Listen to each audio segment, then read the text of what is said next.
अस्सलाम वालेकुम स्टूडेंट्स।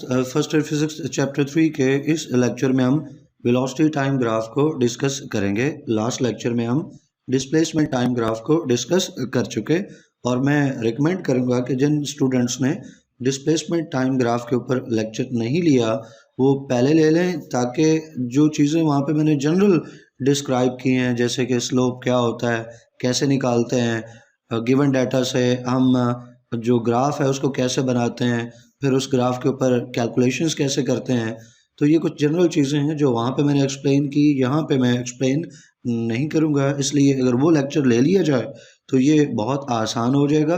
और दूसरा ये भी कि वहाँ पे जो तरतीब है, जो हेडिंग्स हैं, वही हेडिंग्स यहाँ पे हैं, वही तरतीब यहाँ पे है, तो ये लेक्चर उस लेक्चर के बाद बहुत आसान हो जाएगा। तो यहाँ पे आगाज़ करते हैं। हमारी जो पहली हेडिंग है वो हम ये देखेंगे कि ये वेलोसिटी टाइम ग्राफ किन दो वेरिएबल्स के दरमियान में है। तो स्टूडेंट्स ये हमें नाम से पता चल जाता है कि वेलोसिटी टाइम ग्राफ है, तो ये वेलोसिटी और टाइम के दरमियान में है। जो टाइम है उसको एक्स एक्सिस के ऊपर लेंगे क्योंकि वो इंडिपेंडेंट वेरिएबल है, और जो वेलोसिटी है उसको हम वाई एक्सिस के ऊपर लेंगे क्योंकि ये डिपेंडेंट वेरिएबल है। स्टूडेंट्स दूसरी हेडिंग जो है वो कैरेक्टरिस्टिक्स की, और उसमें पहला पॉइंट स्लोप का। जो स्लोप है वेलोसिटी टाइम ग्राफ का, ये इक्वल्स टू एक्सेलरेशन होता है। और मैंने आपको बताया था कि इसके लिए आप क्या करो कि वेलोसिटी और टाइम यानी जो भी ग्राफ हो उसमें वो दो लफ्ज़ जो हैं उनके दरमियान में आप स्लैश फॉरवर्ड स्लैश लगा दो तो फार्मूला बन जाएगा वेलोसिटी डिवाइड बाय टाइम। और हम जानते हैं कि velocity divide by time is equal to acceleration, यानी जब वेलोसिटी टाइम ग्राफ का स्लोप निकालेंगे तो वो इक्वल्स टू एक्सेलरेशन आएगा। जिसको अगर मैथमेटिकली रिप्रेजेंट करें तो स्लोप इक्वल्स टू ए कर लेंगे, और ए हम जानते हैं वो equals to delta V by delta T है, जिसको ओपन फॉर्म में भी लिखा जा सकता है। Delta we change in velocity है, यानी final velocity minus initial velocity, और नीचे डेल्टा टी जो है वो टाइम इंटरवल है, यानी final time minus initial time, time interval आ जाएगा। तो slope is equal to acceleration. अब दूसरी जो कैरेक्टरिस्टिक है उसकी बात करें तो डायरेक्शन ऑफ स्लोप है। तो स्टूडेंट्स डिस्प्लेसमेंट टाइम ग्राफ में बताया कि वहाँ जो स्लोप है उसके जितने फीचर्स होंगे वो डिस्प्लेसमेंट के ऊपर डिपेंड करेंगे। यहाँ पर जो वेलोसिटी टाइम ग्राफ है इसके स्लोप के जितने फीचर्स होंगे वो वेलोसिटी के ऊपर डिपेंड करेंगे। जैसी वेलोसिटी होगी वैसा स्टूडेंट स्लोप बनेगा। वेलोसिटी अगर पॉजिटिव है तो स्लोप पॉजिटिव, वेलोसिटी अगर नेगेटिव है तो वेलोसिटी टाइम ग्राफ का जो स्लोप है वो भी नेगेटिव होगा। और स्लोप का नेगेटिव होना, वेलोसिटी का नेगेटिव होना, ये रिवर्स मोशन को इंडिकेट करता है, यानी बॉडी जिस तरफ से चली थी उस तरफ को वापस जा रही है। बिल्कुल ऐसी ही बात हमने डिस्प्लेसमेंट टाइम ग्राफ में की थी कि डिस्प्लेसमेंट नेगेटिव हो तो जो स्लोप है नेगेटिव होता है और वो रिवर्स मोशन को शो करता है। और उसी तरह की बात यहाँ पे कि अगर वेलोसिटी नेगेटिव है तो स्लोप नेगेटिव है, जो कि रिवर्स मोशन को इंडिकेट करता है। वेलोसिटी टाइम जो ग्राफ है उसकी कैरेक्टरिस्टिक्स में तीसरी कैरेक्टरिस्टिक्स डिफरेंट फॉर्म्स हैं जो इस वेलोसिटी टाइम ग्राफ की बनती हैं। इसकी आउटलाइन जो है पहले रफ में जाकर देख लेते हैं, फिर लेक्चर नोट से इसकी डिटेल्स को भी देखेंगे। स्टूडेंट्स जो वीटी ग्राफ है यानी वेलोसिटी टाइम ग्राफ है उसमें जो वेलोसिटी है उसमें दो बड़ी पॉसिबिलिटीज़ हो सकती हैं। पहला ये है कि नो चेंज इन वेलोसिटी हो, किसी तरह का वेलोसिटी के अंदर चेंज नहीं आ रहा। अगर वेलोसिटी में चेंज नहीं है तो इसका मतलब है वेलोसिटी कांस्टेंट है। दूसरा ये है कि वेलोसिटी के अंदर जो है वो चेंज आएगा, तो चेंज इन वी है, ये दूसरी पॉसिबिलिटी है। फिर जो चेंज इन वी है इसमें फर्दर दो पॉसिबिलिटीज़ हैं कि अगर वेलोसिटी के अंदर चेंज है तो ये चेंज जो है वो लीनियर हो सकता है।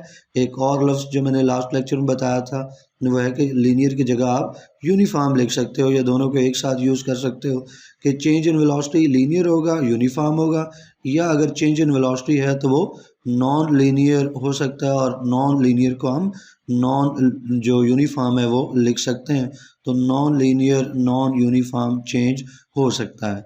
अब जो स्टूडेंट्स लीनियर चेंज है या लीनियर या यूनिफॉर्म चेंज है इसमें फर्दर दो पॉसिबिलिटीज़ हैं।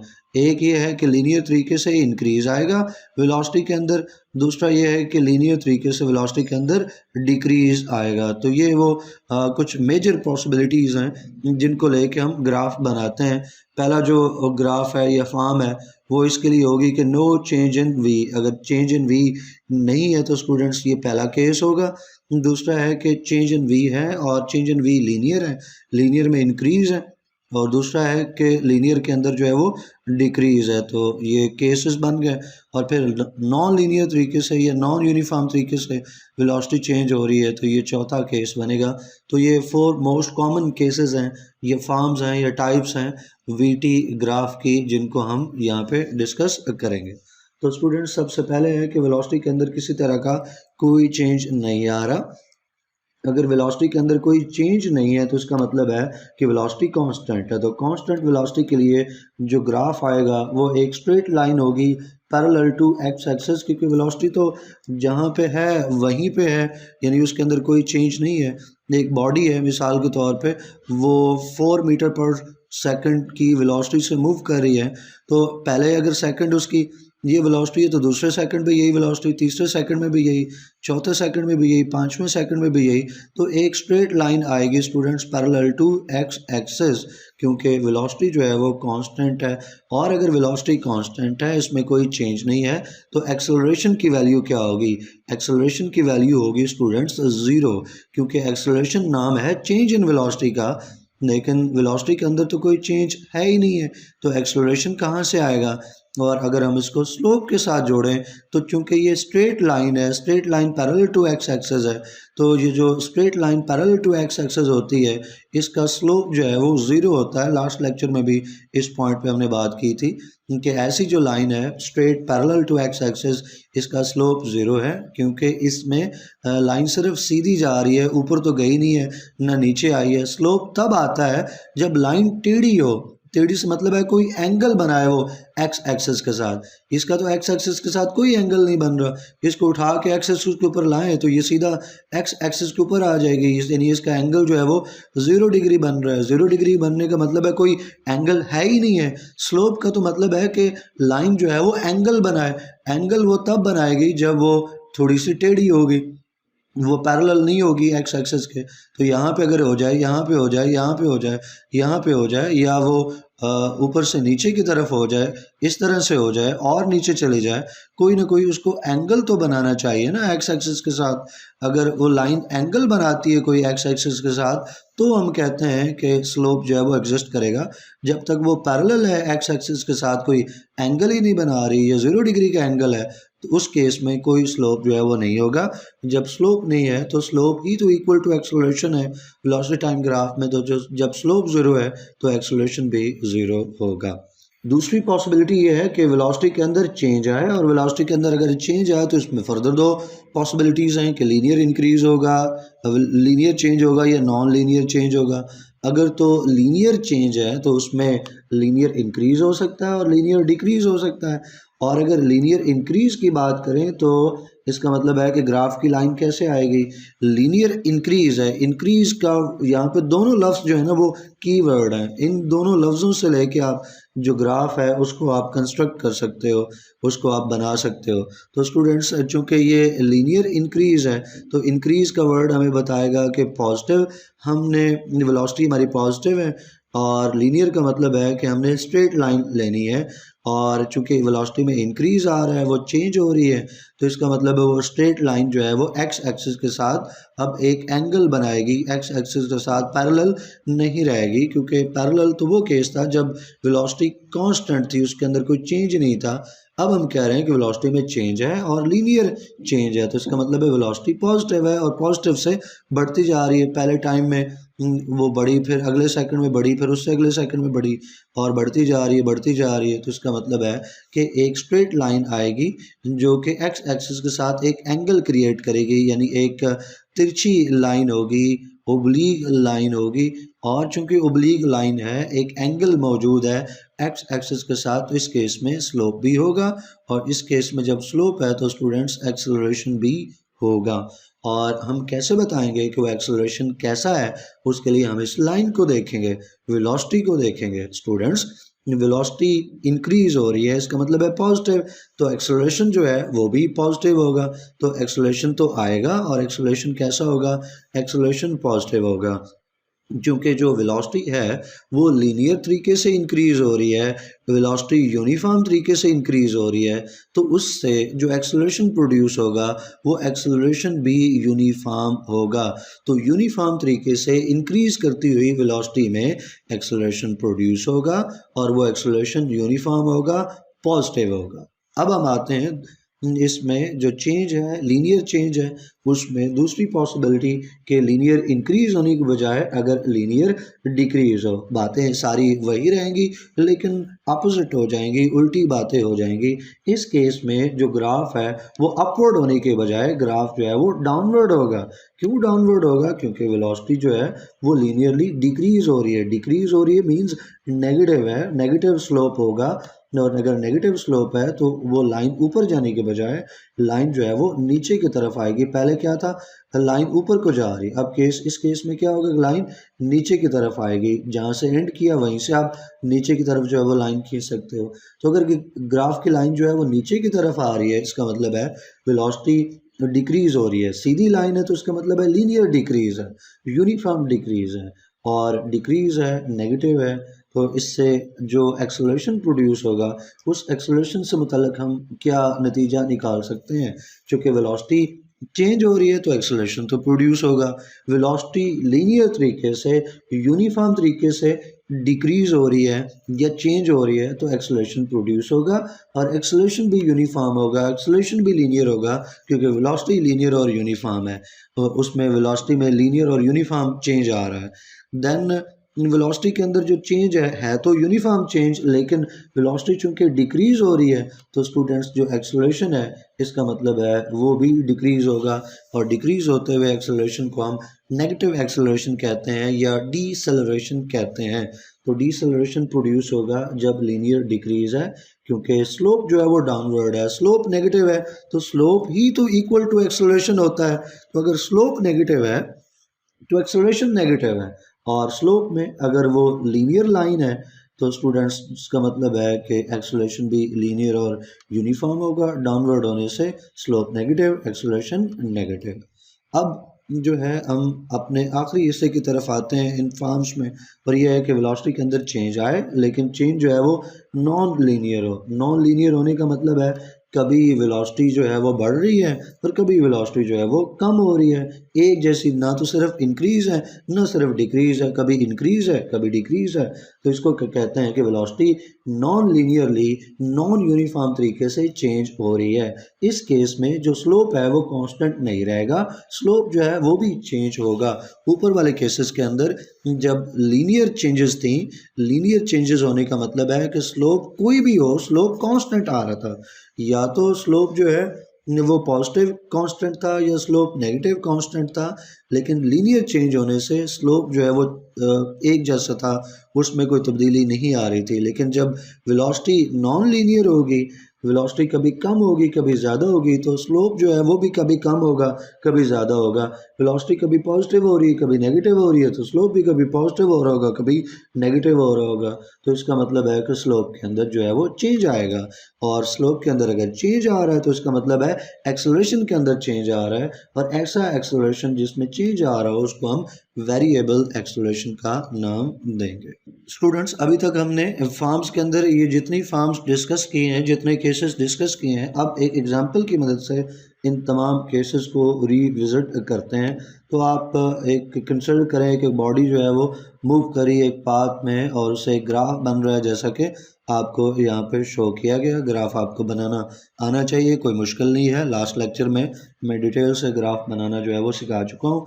और यहाँ पे जो स्केल है उसको अगर आप देखें तो वेलोसिटी के लिए स्केल की बात करें तो एक जो स्मॉल बॉक्स है, स्मॉल स्क्वायर है, स्मॉल डिवीजन है वो 2 मीटर पर सेकंड, और टाइम के लिए हम लें तो जो एक स्मॉल डिवीजन है वो 2 सेकंड को रिप्रेजेंट करती है। और ये आप स्केल, जब आपको ग्राफ नहीं दिया गया, आप खुद बना रहे हो ग्राफ, तो आप कोई सा स्केल लेकर ग्राफ बना सकते हो। लेकिन अगर आपको पहले से ग्राफ गिवन है तो उसके अंदर स्केल जो है वो भी पहले से गिवन होगा, तो उसको आपने फिर एक नज़र देख लेना है।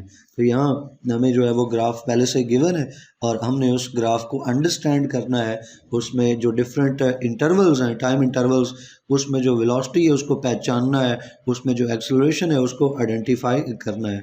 तो यहाँ पे हम एक एक करके इसको आइडेंटिफाई करेंगे, लेकिन मैं जनरल आइडिया आपको अगर दे दूँ तो ए से बी जो इंटरवल है, अगर या ए से बी जो बॉडी मूव कर रही है, इसमें अगर आप नोट करें तो ये 10 सेकंड्स का तकरीबन ये इंटरवल बनता है और इसमें ग्राफ की लाइन ऊपर जा रही है, तो इसका मतलब है कि पॉजिटिव ग्राफ है, स्लोप पॉजिटिव है। एंड देन ऊपर जा रहा है तो इंक्रीज सीधी लाइन है, तो ये लीनियर है।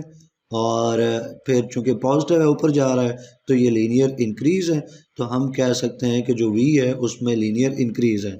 इससे a के मुतालिक हम क्या बात कर सकते हैं, a से मुतालिक भी यही बात होगी, वेलोसिटी चूंकि चेंज हो रही है तो इसका मतलब है a तो आएगा, और a कैसा होगा, वेलोसिटी अगर लीनियर है, यूनिफॉर्म है, तो a जो है वो भी लीनियर होगा, यूनिफॉर्म होगा।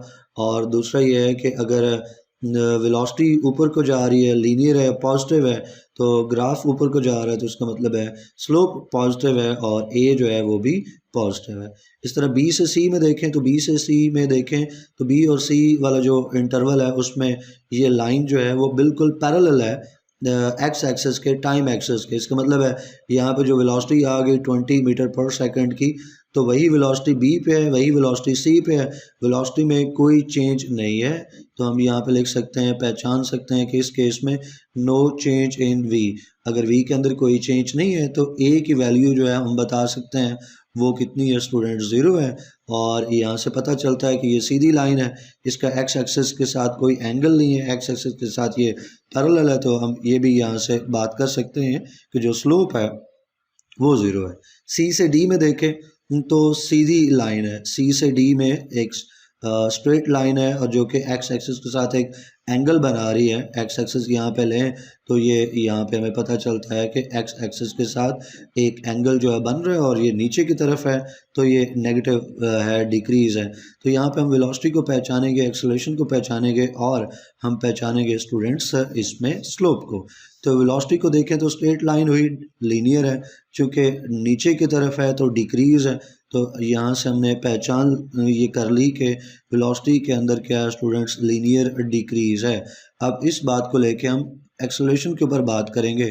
तो अगर वेलोसिटी लीनियर है, यूनिफॉर्म है, तो ए जो है वो भी यूनिफॉर्म होगा, लीनियर होगा। फिर वेलोसिटी वाला जो ग्राफ है वो देखें तो नीचे आ रहा है, ग्राफ लाइन नीचे आ रही है, तो इसका मतलब ये हुआ कि डिक्रीज है, नेगेटिव है। ग्राफ लाइन नीचे आ रही है तो जो स्लोप है, स्लोप नेगेटिव है। स्लोप अगर नेगेटिव है तो स्लोप ही तो एक्सेलरेशन के इक्वल होता है, तो अगर स्लोप नेगेटिव है तो एक्सेलरेशन जो है वो नेगेटिव है। पूरी बात करें तो एक्सेलरेशन यूनिफॉर्म नेगेटिव हो गया। फिर डी से ई में देखें तो डी से ई, ये वो एक्स एक्सिस के ऊपर वाली ये लाइन है डी से ई, और यहाँ पे वेलोसिटी जो है वो ज़ीरो है। जो लाइन एक्स एक्सिस के ऊपर आएगी और ये एक्स एक्सिस के ऊपर आ रही है, इसको पीछे लाइन को बढ़ाते जाएं, ये ज़ीरो को टच करेगी। इसका मतलब है ऑब्जेक्ट की वेलोसिटी जो है वो ज़ीरो है। अगर ऑब्जेक्ट की वेलोसिटी ज़ीरो है तो यहाँ पे ऑब्जेक्ट जो है, इसका मतलब है वो मूव नहीं कर रहा है, वो रेस्ट के ऊपर है, रेस्ट के ऊपर है, उसकी वेलोसिटी ज़ीरो, उसका एक्सेलरेशन ज़ीरो, उसका स्लोप ज़ीरो। ई से अगर आप एफ़ की तरफ मूव करें तो यहाँ पे भी स्टूडेंट्स जो वेलोसिटी है अगर उसकी बात करें तो ये एक सीधी लाइन है, सीधी लाइन है तो इसको हम लीनियर कह सकते हैं। डाउनवर्ड लाइन है तो हम इसको लीनियर डिक्रीज कहेंगे। और जो डिस्प्लेसमेंट है इस केस के अंदर, डिस्प्लेसमेंट जो है वो नेगेटिव है, वेलोसिटी जो है वो नेगेटिव है, और जो एक्सेलरेशन आएगा, स्लोप की बात कर लें क्योंकि लाइन जो है वो ओरिजिन से या रेफरेंस लाइन से या ज़ीरो वाली लाइन से या एक्स एक्सिस से नीचे चली गई है, तो इस केस में भी जो स्लोप है स्टूडेंट्स, वो स्लोप इस केस में भी नेगेटिव है। एक्सेलरेशन में बात निकालें तो वो भी आ जाएगी, एक्सेलरेशन यूनिफॉर्म होगा, लीनियर होगा, लेकिन चूँकि वेलोसिटी नेगेटिव है, डिस्प्लेसमेंट नेगेटिव है, तो एक्सेलरेशन जो है वो भी नेगेटिव होगा, और स्लोप की तो हम बात कर चुके वो भी नेगेटिव होगा। और स्टूडेंट्स अगर बात की जाए एफ से जी, तो ये एक दोबारा से हमें स्ट्रेट लाइन मिल गई है जो पैरेलल टू एक्स एक्सिस है। Straight line parallel to X axis, ये बिल्कुल जैसे बी और सी के केस में थी, फ़र्क ये है बी और जो बी सी वाली लाइन थी और एफ़ और जी वाली जो लाइन है इनमें फ़र्क क्या है। जो बी और सी है वो ऊपर वाली प्लेन है, यानी ये जो पॉजिटिव प्लेन है उसमें, और एफ़ और जी जो है वो नेगेटिव प्लेन है। यानी अगर हम देखें तो बी और सी के केस में बॉडी ऊपर घूम रही है और एफ़ और जी के केस में बॉडी जो है वो नीचे घूम रही है। तो यहाँ पे अगर हम डायरेक्शन निकाल लें तो अपोजिट डायरेक्शन हो गई। जो पहली डायरेक्शन थी उसमें उसके मुकाबले में अब अपोजिट डायरेक्शन है। और अगर आप v की बात करो, v कैसी है यानी वेलोसिटी कैसी है, तो चूंकि स्ट्रेट लाइन है तो straight line parallel to X axis है, तो इसका मतलब है वेलोसिटी तो हुई कांस्टेंट। और अगर वेलोसिटी कांस्टेंट है तो इसका मतलब है कि a क्या होगा, a तो ज़ीरो होगा क्योंकि वेलोसिटी कांस्टेंट है तो एक्सेलरेशन ज़ीरो है। और फिर ये line parallel to X axis है, कोई एंगल नहीं बन रहा, पैरेलल टू एक्स एक्सिस है, तो जो स्लोप है वो भी ज़ीरो है और एक्सेलरेशन ज़ीरो है, स्लोप ज़ीरो है। और यही तो हम कहते हैं कि स्लोप इक्वल्स टू एक्सेलरेशन। तो जब दोनों में से एक पता चल गया, स्लोप ज़ीरो है तो ए ज़ीरो है, ए ज़ीरो है तो स्लोप ज़ीरो है। तो स्टूडेंट्स इस ग्राफ में जितने भी टाइम इंटरवल्स थे उसमें ग्राफ जैसा बन रहा है मैंने आपको एक्सप्लेन किया। वहाँ से वेलोसिटी कैसे उसको पता करना है, वेलोसिटी के क्या फीचर्स हैं, एक्सेलरेशन के क्या फीचर्स हैं, स्लोप कैसा होगा, ये सारी चीज़ें देखी। और इन तमाम चीज़ों को मैंने यहाँ आपके लिए नोट्स में डिस्क्राइब कर दिया। ए से बी जो आपको बातें बताई वही सारी यहाँ पे लिखी हैं स्टूडेंट्स।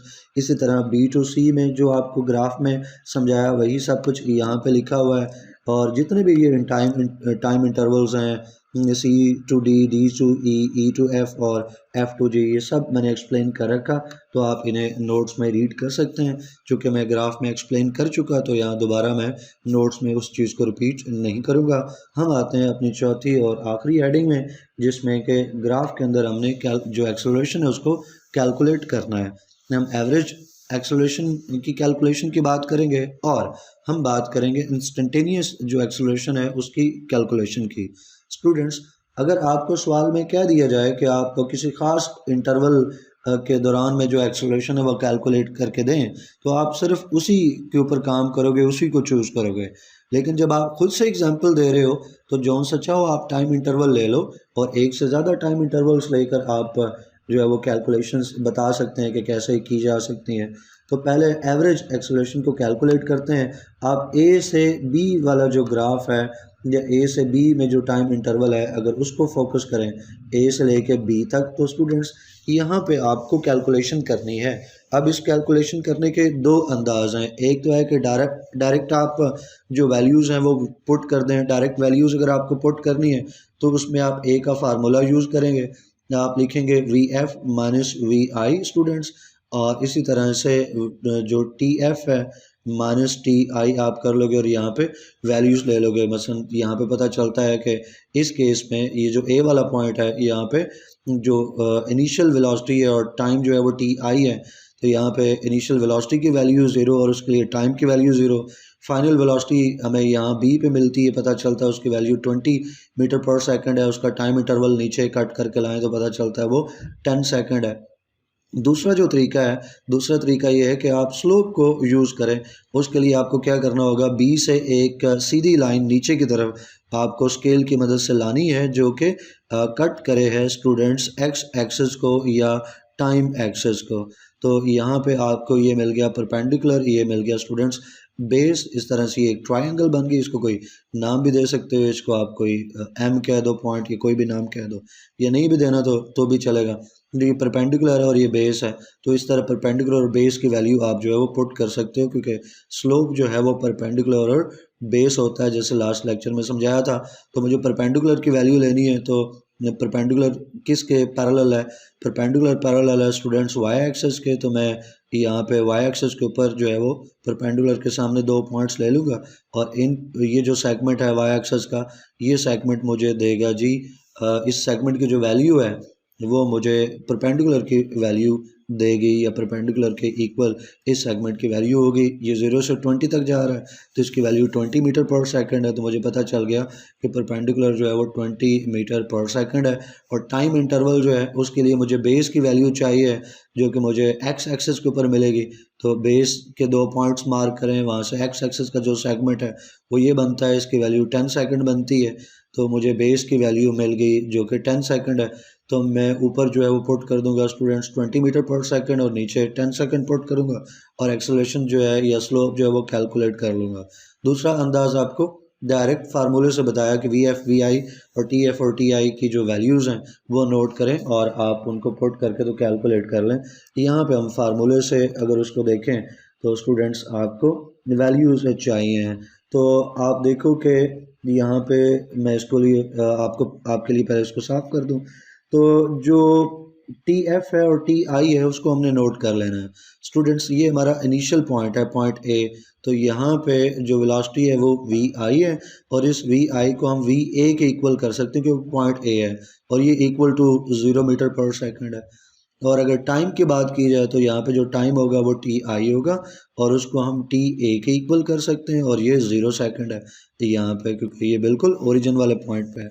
फिर बी पे देखें, आप बी को लेके जाएं वाई एक्सिस के ऊपर कट करें तो हमें पता चल गया कि ये फाइनल वेलोसिटी है वी एफ। इसको वी बी के इक्वल लिख सकते हैं क्योंकि बी पॉइंट के लिए है और इसकी वैल्यू हमें वाई एक्सिस से मिल रही है 20 मीटर पर सेकंड। और यहाँ अगर टाइम की बात की जाए तो उस टाइम को टी एफ कहेंगे और वो टी बी के इक्वल होगा स्टूडेंट्स। और उसकी वैल्यू अगर हमने निकालनी है तो उस पॉइंट बी से हम टाइम एक्सिस की तरफ जो है वो लाइन एक स्ट्रेट लाएंगे परपेंडिकुलर और टाइम एक्सिस को कट करेंगे और यहाँ पे हमें पता चल जाएगा कि ये 10 सेकंड्स के इक्वल है। तो इस तरह से हमें वैल्यू पता चल गई वी एफ वी बी की और वी आई वी ए की और इसी तरह जो टाइम है उसकी भी वैल्यूज़ पता चल गई। तो डायरेक्ट फार्मूलाज जो है हमारे उनके अंदर हम इसको पुट कर देंगे। पहले फार्मूला को मॉडिफाई किया, वी एफ की जगह वी बी और वी आई की जगह वी ए जैसे मैंने समझाया, टी एफ की जगह टी बी और टी आई की जगह आ गया टी ए। वैल्यूज़ पुट करें, वी बी के ऊपर 20 मीटर पर सेकंड, वी ए के ऊपर 0 मीटर पर second, time T F 10 second था और जो टी आई वो 0 सेकंड था। डिफरेंस निकालें इनका तो 20 मीटर पर सेकंड आया, नीचे डिफरेंस निकालें तो 10 आया। 20 divided by 10 equals to 2 metre पर second square is the acceleration. और ये पता चल गया कि एक्सेलरेशन है, पॉजिटिव है और यूनिफॉर्म एक्सेलरेशन है। इस तरह स्टूडेंट कोई भी आप टाइम इंटरवल लेके तो ग्राफ से एक्सेलरेशन निकाल सकते हैं। लाइक एक और हम एग्जांपल लेते हैं जिसमें नेगेटिव एक्सेलरेशन निकलेगा। ई से एफ तक का जो पार्ट है ग्राफ का वहाँ से एक्सेलरेशन जो है वो कैलकुलेट करते हैं। तो वापस जाते हैं हम अपने ग्राफ में, पॉइंट ई को ढूंढते हैं। पॉइंट ई हमें मिल गया, इसके ऊपर हम जो वैल्यूज़ हैं जो हमें चाहिए वो नोट कर लेते हैं। ये चूँकि ई से एफ जा रहे हैं तो ई स्टार्टिंग पॉइंट है तो यहाँ जो वेलोसिटी होगी वो इनिशियल वेलोसिटी होगी, उसको वी ई के इक्वल कर लेते हैं। और उसकी वैल्यू अगर हम देखते हैं तो हमें इस पॉइंट से पीछे जाना पड़ेगा जो वाई एक्सिस है वहाँ पे। तो इस लाइन को पीछे ले जाते जाएं, वाई एक्सिस को कट करें तो वाई एक्सिस को 0 पे कट किया। इसका मतलब है कि यहाँ 0 मीटर पर सेकंड जो वेलोसिटी है उसकी जो वेलोसिटी की वैल्यू है इनिशियल वेलोसिटी वो 0 हो गई। और टाइम जो है ये चूँकि इनिशियल पॉइंट है तो टी आई आ जाएगा और टी आई को हम टी ई के इक्वल कह सकते हैं क्योंकि ये ई पॉइंट के लिए। और एक्स एक्सिस के ऊपर इसकी वैल्यू अगर आप नोट करते हैं तो ये ई पॉइंट 40 सेकंड के ऊपर जो है वो मौजूद है। तो इसका मतलब है इसके लिए जो टाइम है वो टाइम का पॉइंट है, टाइम रेफरेंस है वो 40 सेकंड का। एंड पॉइंट जो है वो एफ है और यहाँ पे अगर हम वैल्यूज़ नोट करें तो ये चूँकि एंड पॉइंट है तो फाइनल वेलोसिटी वी एफ वो इक्वल टू वी एफ हो जाएगी क्योंकि पॉइंट का नाम भी तो एफ है, कैपिटल हो जाएगा। वैल्यूज़ अगर नोट करते हैं तो आप इस पॉइंट को सीधी लाइन स्केल की मदद से आप पीछे लाते जाओगे और वाई एक्सिस को जाके कट करोगे। वाई एक्सिस यहाँ पे कट होता है क्योंकि हमारी जो डिवीजन थी एक स्मॉल डिवीजन जो है वो 2 मीटर पर सेकंड को शो करती है। तो यहाँ पे हम कैलकुलेट करेंगे 0 से लेके यहाँ तक हो गया 2 मीटर, फिर 4 मीटर और यहाँ पे आ गया 6 मीटर पर सेकंड। ये 6 मीटर पर सेकंड है लेकिन चूंकि ये 0 से नीचे है, डाउनवर्ड है तो ये नेगेटिव है। तो यहाँ पे मुझे वेलोसिटी की वैल्यू मिल तो गई और लेकिन वो माइनस में मिली, -6 मीटर पर सेकंड स्टूडेंट्स। और अगर इसके लिए टाइम को नोट किया जाए तो वो टाइम टी एफ होगा और उसको कैपिटल एफ के साथ हम लिख लेंगे क्योंकि वो पॉइंट भी तो एफ है, हमारा पॉइंट का नाम भी तो एफ है कैपिटल एफ से। और इसके लिए टाइम नोट करें तो ये मौजूद है स्टूडेंट्स 50 सेकंड के ऊपर ये जो एफ वाला पॉइंट है। तो टी एफ की वैल्यू होगी स्टूडेंट्स 50 सेकंड। तो जो पॉइंट्स हमें चाहिए थे फार्मूले के लिए, जो वैल्यूज़ हमें चाहिए थी वो मैंने नोट कर ली। अब इन तमाम वैल्यूज़ को जाके फार्मूला के अंदर पुट करते हैं उसी तरह से पहले जनरल फार्मूला, फिर उसको मॉडिफाई करेंगे अपने पॉइंट्स के हिसाब से और उसमें जैसी वैल्यूज़ हैं वो पुट कर देंगे। वी एफ की वैल्यू हमने निकाली -6, वी ई की वैल्यू 0 थी, बीच में चूँकि डिफरेंस ले रहे हैं तो माइनस आएगा, T F minus T E कर लेंगे 50 - 40 और इनका डिफरेंस निकालें तो -6 में से -0 अगर आप कर देते हो तो कोई फ़र्क नहीं पड़ेगा, -6 आ जाएगा और 50 - 40 करते हो तो 10 आ जाएगा और 6 डिवाइड बाय अगर आप 10 करते हो तो ये आंसर आएगा माइनस में और -0.6 मीटर पर सेकंड स्क्वायर। ये जो एक्सेलरेशन आया है -0.6 मीटर पर सेकंड स्क्वायर का, अगर इसके ऊपर हम अपनी कोई कंक्लूजन ड्रा करें तो हम कह सकते हैं चूँकि ऑब्जेक्ट की इनिशियल वेलोसिटी ज़ीरो थी, जैसा कि आप यहाँ पे देख सकते हो वी ई उसका स्टार्टिंग पॉइंट था, उसकी वैल्यू हमने 0 पुट की और ग्राफ के अंदर भी यहाँ पे हमने देखा कि स्टूडेंट्स वी ई से वो चल रहा है तो उसकी वेलोसिटी 0 मीटर पर सेकंड है। लेकिन उसके बाद उसने फाइनल वेलोसिटी की वैल्यू उसकी -6 मीटर पर सेकंड है, तो 0 से चला और उसने कुछ स्पीड गेन की। एक्सेलरेशन उसका अब भी नेगेटिव है क्योंकि उसकी वेलोसिटी जो थी वो नेगेटिव थी। फिर वेलोसिटी क्यों नेगेटिव है? क्योंकि ऑब्जेक्ट जो है वो अब पहले वाली प्लेन को छोड़ के उसकी अपोजिट प्लेन में घूम रहा है। पहले यहाँ पे एक्स एक्सिस ये पॉजिटिव एक्स एक्सिस है और ये ऊपर वाई पॉजिटिव होता है, नीचे की तरफ जो वाई है वो नेगेटिव होता है। तो स्टूडेंट्स पहले जब वो ऑब्जेक्ट था तो वो ऊपर वाली प्लेन के अंदर था, यानी ये फर्स्ट क्वाड्रेंट बनता है। अगर हम इसको रिकॉल करें चैप्टर 2 से तो स्टूडेंट्स के फर्स्ट क्वाड्रेंट बनता है और नीचे अगर वो ऑब्जेक्ट आ गया तो ये फोर्थ क्वाड्रेंट बनता है यहाँ पे। तो स्टूडेंट्स अब हम कह सकते हैं अगर सिर्फ वाई एक्सिस की बात करें तो पहले वो पॉजिटिव वाई एक्सिस के ऊपर उसकी वेलोसिटी थी, अब उसकी वेलोसिटी नेगेटिव वाई एक्सिस के ऊपर है, अपोजिट डायरेक्शन में है, जिसकी वजह से उसकी वेलोसिटी नेगेटिव है। वेलोसिटी नेगेटिव होने से उसका एक्सेलरेशन जो है वो नेगेटिव है, जो कि है -0.6 मीटर पर सेकंड। इसी तरह ये बाकी भी जितने इंटरवल्स हैं, कोई सा भी इंटरवल लेके आप सी और डी में जो है वो कैलकुलेशन कीजिएगा, आप एफ और जी में कैलकुलेशन कीजिएगा, बी और सी में कैलकुलेशन कीजिएगा। आप दो पॉइंट्स को बाईपास भी कर सकते हैं। आप ए बी से शुरू करें, आप इनिशियल पॉइंट बी लें और फाइनल पॉइंट जो है वो एफ़ ले लें। तो आप बी से एफ़ तक जो है वो एक सीधी लाइन लगाएं और यहाँ से ये जो टाइम इंटरवल है बी से लेके एफ़ तक, बी पे बनता है ये 10 सेकंड, एफ़ पे है ये 50 सेकंड, तो ये 40 सेकंड का जो टाइम है इसके अंदर आप एक्सेलरेशन उसका एवरेज निकाल के देख लें। तो कोई से भी दो पॉइंट्स को रिलेट करके आप उसका एवरेज एक्सेलरेशन निकाल सकते हैं स्टूडेंट्स। और अब हम बात करते हैं जो इंस्टेंटेनियस एक्सेलरेशन है उसकी कैलकुलेशन के लिए। तो स्टूडेंट्स जो इंस्टेंटेनियस एक्सेलरेशन है, लास्ट लेक्चर की तरह जैसे हमने डिस्कस किया था कि वहाँ पे इंस्टेंटेनियस वेलोसिटी कैलकुलेट करनी थी, यहाँ इंस्टेंटेनियस एक्सेलरेशन कैलकुलेट करेंगे। कंसेप्ट एक ही है क्योंकि इंस्टेंटेनियस जो एक्सेलरेशन होता है तो वो एक very brief period of time के लिए होता है, इंस्टेंट ऑफ टाइम के लिए होता है। ये जो इंस्टेंट ऑफ टाइम है ये ज़ीरो तो नहीं है लेकिन ये अप्रोचिंग टू ज़ीरो है, यानी ये इतना छोटा है जो इंस्टेंट ऑफ टाइम है ये इतना छोटा है कि ऑलमोस्ट ज़ीरो है, अप्रोचिंग टू ज़ीरो है, तो very short interval of time है। तो हमें क्या करना पड़ेगा, वेलोसिटी टाइम ग्राफ को शॉर्ट करना पड़ेगा, शॉर्ट इंटरवल्स में ब्रेक करना पड़ेगा अगर हमने इंस्टेंटेनियस एक्सेलरेशन निकालना है। दूसरे लफ्ज़ों में इंस्टेंटेनियस एक्सेलरेशन जो है वो वेलोसिटी टाइम ग्राफ के एक वेरी शॉर्ट इंटरवल में होगा।